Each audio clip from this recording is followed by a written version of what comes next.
Hello শিক্ষার্থী বন্ধুরা, আজকের ভিডিওতে তোমাদের সকলকে স্বাগত জানাই। তোমাদের ভালো রাখার চেষ্টায় আমি তোমাদের সঙ্গে রয়েছি সহকারী অধ্যাপক ডক্টর মন্টু বিশ্বাস। আজ আমরা অত্যন্ত গুরুত্বপূর্ণ একটি বিষয় নিয়ে আলোচনা করব। বিষয়টি হলো কলকাতা বিশ্ববিদ্যালয়ের আন্ডার গ্র্যাজুয়েট স্তরে যে সিভ্যাক বা কমন ভ্যালু অ্যাডেড কোর্স হিসাবে পরিবেশবিদ্যা বা এনভায়রনমেন্টাল স্টাডিজ এবং সাংবিধানিক মূল্যবোধ বা কনস্টিটিউশনাল ভ্যালুজ এই দুটি বিষয় পড়তে হয় এবং এর সঙ্গে রয়েছে এইইসি বা এবিলিটি এনহ্যান্সমেন্ট কোর্স হিসাবে কম্পালসারি ইংরেজি। এই তিনটি বিষয়ের প্রশ্নপত্রের ধরন কেমন হবে, কোথা থেকে কত নম্বরের কটি প্রশ্ন লিখতে হবে, এই যাবতীয় বিষয়গুলিকে পরিষ্কার করে নেব আজকের ভিডিওর মধ্য দিয়ে। ভিডিও শুরু করার আগে বলি, তোমরা যারা এই চ্যানেলটিতে নতুন রয়েছে এবং এখনও চ্যানেলটিকে সাবস্ক্রাইব করোনি, তোমাদের কাছে অনুরোধ তোমরা চ্যানেলটিকে সাবস্ক্রাইব করে নিও এবং ভিডিও ভালো লাগলে একটি লাইক করে দিও। আর নতুন ভিডিও নোটিফিকেশন পাওয়ার জন্য পাশে থাকা বেল আইকনটিতে ক্লিক করতে ভুলো না। চলো দেরি না করে আজকের আলোচনা শুরু করা যাক।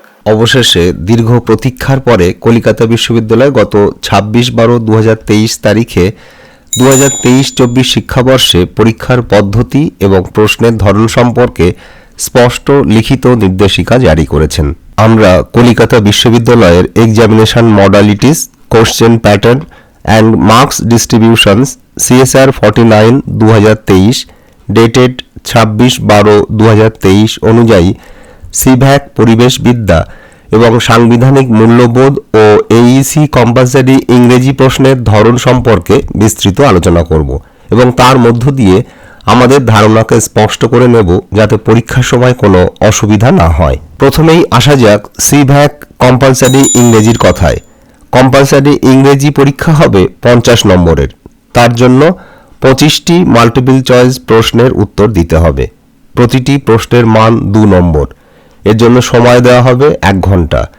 এই পরীক্ষার প্রশ্নপত্র কলকাতা বিশ্ববিদ্যালয় করবে, কিন্তু তোমাদের পরীক্ষা হবে হোম সেন্টারে, অর্থাৎ তোমরা যে কলেজে পড়ছো সেই কলেজেই তোমাদের পরীক্ষা হবে। এবারে বলি তোমাদের সিভ্যাক কনস্টিটিউশনাল ভ্যালুজ বা সাংবিধানিক মূল্যবোধের যে পেপারটি আছে তার কথা। এই পেপারটিতে 2টি মডিউল আছে। মডিউল 1 থেকে একটি 25 নম্বরের প্রশ্নের উত্তর দিতে হবে এবং মডিউল 2 থেকে একটি 25 নম্বরের প্রশ্নের উত্তর দিতে হবে। প্রতিটি ক্ষেত্রেই 2টি করে প্রশ্ন দেওয়া থাকবে, একটি লিখতে হবে। অর্থাৎ মডিউল 1 থেকে 2টি প্রশ্ন দেওয়া থাকবে, একটি লিখতে হবে এবং মডিউল 2 থেকে 2টি প্রশ্ন দেওয়া থাকবে, একটি লিখতে হবে। এই প্রশ্নগুলির ভিতরে 5 নম্বরের অনেকগুলি ভাগ থাকবে, অর্থাৎ ছোট ছোট প্রশ্ন একত্রিত করে 25 নম্বর থাকবে। উত্তর খুব বেশি বড় হবে না, মোটামুটি 400 শব্দের ভিতরে উত্তর লিখলেই হবে।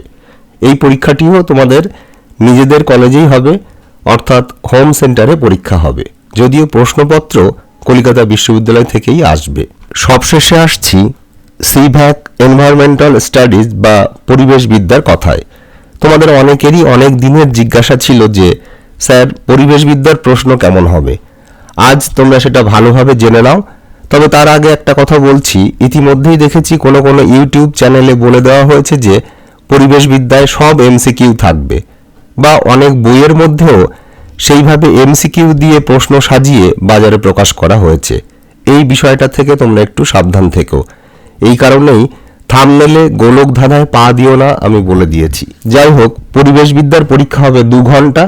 এই 2 ঘন্টায় তোমাদের 3 ধরনের প্রশ্নের উত্তর দিতে হবে। প্রথমেই রয়েছে সঠিক উত্তর নির্বাচন করা।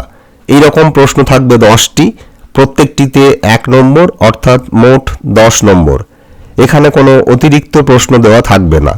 10টি প্রশ্ন দেওয়া থাকবে, সবগুলিই তোমাদের লিখতে হবে। একটা প্রশ্নে 4টি করে বিকল্প দেওয়া থাকবে, তোমাদের সঠিক উত্তরটি বেছে নিয়ে লিখতে হবে। যেমন মিনামাটা রোগ হয় কিসের কারণে, এই একটি প্রশ্ন, এর 4টি বিকল্প উত্তর দেওয়া রয়েছে। 1 তামা, 2 পারদ, 3 সীসা, 4 লোহা। সঠিক উত্তর হলো 2 পারদ। তোমাদের লিখতে হবে মিনামাটা রোগ হয় পারদের কারণে। দ্বিতীয় যে ধরনের প্রশ্নের উত্তর দিতে হবে তা হলো অতি সংক্ষিপ্ত প্রশ্ন। এইরকম 10টি প্রশ্নের উত্তর দিতে হবে। প্রত্যেকটিতে রয়েছে 2 নম্বর, অর্থাৎ মোট 20 নম্বর। এখানে 12টি প্রশ্ন দেওয়া থাকবে, তোমাদের লিখতে হবে 10টি। এগুলি ছোট ছোট প্রশ্ন থাকবে। যেমন রাচেল কার্সনের বিখ্যাত সাইলেন্ট স্প্রিং গ্রন্থে কি বিষয়ের উপর আলোচনা করা হয়েছে। এই একটি প্রশ্ন। এর উত্তর এভাবে লেখা যেতে পারে, আমেরিকান সমুদ্র জীববিজ্ঞানী রাচেল কার্সন তার বিখ্যাত সাইলেন্ট স্প্রিং গ্রন্থে ডিডিটি এবং অন্যান্য রাসায়নিক কীটনাশক যা আধুনিক বাণিজ্যিক কৃষির অঙ্গ তা পরিবেশের কি নিদারুণ ক্ষতি করছে সে সম্পর্কে আলোচনা করেছেন। তৃতীয় যে ধরনের প্রশ্নের উত্তর দিতে হবে তা হলো সংক্ষিপ্ত উত্তরধর্মী 5 নম্বরের প্রশ্ন। 5 নম্বরের 4টি প্রশ্নের উত্তর দিতে হবে, অর্থাৎ মোট 20 নম্বর। এখানে মোট 6টি প্রশ্ন দেওয়া থাকবে, তোমাদের লিখতে হবে 4টি। এখানে যে প্রশ্নগুলি থাকবে সেগুলি ভালোভাবে পড়ে নিয়ে বুঝে নিয়ে সংক্ষেপে তোমরা উত্তর দেবে। খুব বেশি ব্যাখ্যা করে বড় উত্তর দিতে হবে না। যেমন পরিবেশবিদ্যার সঙ্গে ভূগোল ও ভূতত্ত্ব এবং জীবনবিজ্ঞান ও বাস্তুবিদ্যার সম্পর্ক আলোচনা করো, এই একটি প্রশ্ন। এর উত্তর এভাবে দেওয়া যেতে পারে, পরিবেশবিদ্যার মধ্যে নানা বিষয়বস্তুর সমাহার ঘটেছে। পারিপার্শ্বিক জগতের সমস্ত বিষয়ই পরিবেশবিদ্যার পরিধির মধ্যে পড়ে। তাই পরিবেশবিদ্যার প্রকৃতি হল বহুমাত্রিক। এই কারণে পরিবেশবিদ্যার মধ্যে বিদ্যাচর্চার নানা শাখার সম্মিলন লক্ষ্য করা যায়। পরিবেশবিদ্যার সঙ্গে ভূগোল ও ভূতত্ত্ব, জীবনবিজ্ঞান ও বাস্তুবিদ্যা, রসায়ন, পদার্থবিদ্যা, অর্থনীতি, গণিত, সংখ্যাতত্ত্ব, আইন, দর্শন, রাষ্ট্রবিজ্ঞান ইত্যাদি বিদ্যাশাখার প্রত্যক্ষ যোগ লক্ষ্য করা যায়।